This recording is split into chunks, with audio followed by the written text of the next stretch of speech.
This is a very typical look as a kid.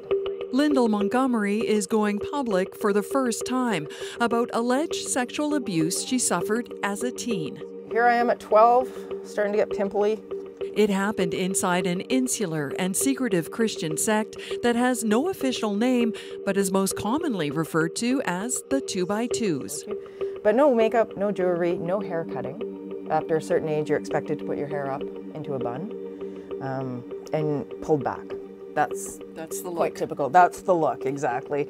Montgomery says there was violence in her home growing up, and at age 14, after a particularly traumatic incident, she was sent to live with Leanne McChesney, a 2x2 minister, or worker as they're called in the faith.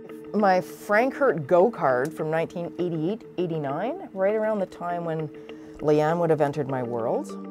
While in her care, Montgomery says McChesney sexually abused her. How I ended up with Leanne is $1 million question. I can't answer that. I wish I could. That might bring me some sort of clarity as well. Did anyone know what was going on in 1989? Did the church know? Did your parents know? Did any adult in your life know? For me personally, I can't say. If they did, they didn't do anything. Yeah, my parents had implicit trust in the organization, in the workers, in the way it all, just in all of it. They are truly believe it's the one true way. Where's this one? You ready? Thank you. Ready? Montgomery lived with the secret for 35 years until last year when she saw this news story. I looked at the front page of our Comox Valley Record here, and on it was a story of one of the workers who had been charged with child pornography. And they actually went into quite a bit of detail about the 2x2s. So it was undoubtedly they're talking about, and it just blew my mind. Montgomery brought her story to authorities early last year. In January of this year, police from the community of Delta arrested McChesney on charges of sexual assault and sexual exploitation. None of the allegations have been proven. The charges come amid a number of international media reports about child sexual abuse within the 2x2s. A few weeks ago, the FBI took the uncommon step of publicly announcing it was investigating the 2x2s in the United States, asking for help identifying victims of a religious group that traditionally has not had a name, but has been referred to outside the group as the 2x2, the Way, the Truth, and the Church with No Name. That's in the States. Yeah. Well, would you like to see something similar in Canada? Very much so. Yeah, it's an international crisis. And so ask me now, why did it take me 36 years to do it? Because I know the difference between revenge and healing. I want to heal. I want to heal. That's my motivation for doing it. The 2x2s were founded in Ireland in the 19th century by Scotsman William Irvine. Followers brought the faith to Canada in the early 1900s. The sect does not promote itself publicly. Sermons are most often held in members' homes.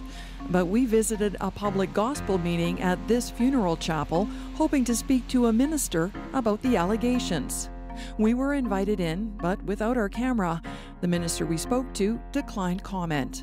They're really off the radar in many ways because they don't own buildings, they don't own structures. Steve Kent is a professor emeritus at the University of Alberta who studies alternative and controversial religions. Many groups have antagonistic attitudes toward the outside secular world.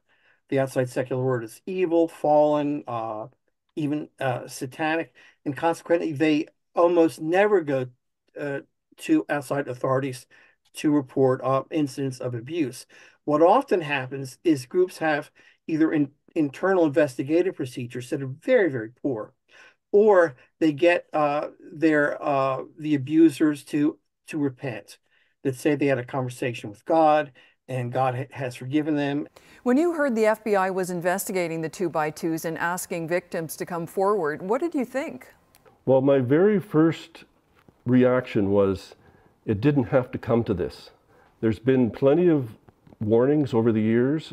Okay, so this is our landing page for our Wings for Truth. 2x2's member Bruce Murdoch runs a website from his Cranbrook, BC home and has been posting about child sexual abuse cases within the church for over a decade. There are hundreds and hundreds of allegations that have not gone to the legal authorities. And for many, many years, the leadership of the church would not go to the authorities on purpose. And so all this conspires to hold things back and hold progress back. And it had to come to this. Meanwhile, organizers of a 2x2 victims hotline in the U.S. tell us they have documented 1,500 unconfirmed allegations of sexual abuse and other offenses. I want to bring publicity to the fact that I am not an only. Over 700 perpetrators have been named. Over 1,500 allegations have been made, naming perpetrators more than once. Come here, goose. I feel fortified, finally, that I'm not screaming in the wind anymore.